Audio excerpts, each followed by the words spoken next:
Here I want to show you a three-dimensional stretch for the adductor muscles.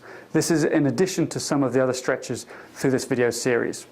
The adductor muscles goes from the pubic bone down onto the inside of the femur here. And so if I take it out into abduction, I'm going to get a stretch through the adductors.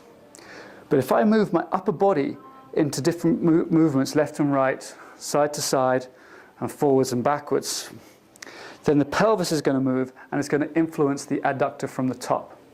So what I'm going to use today is actually a step, so I can have just a little bit more focus to my adductors. Putting my foot up onto the step here, getting the drive to the side with my hips, pushing my hips essentially in that direction down here to really isolate out that muscle. Then I'm going to take my hands above my head, and if I lean this way, you can see how I get more of a stretch. And if I lean this way, it comes off slightly, but I get a different movement in the hips. So you're left and right to get the frontal plane stretch to the adductor muscles.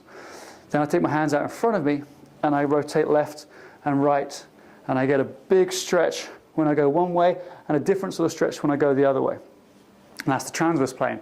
And lastly, I take my hands above my head. If I lean backwards, I get a big stretch into the extension. When I lean forwards, I get a good stretch into flexion.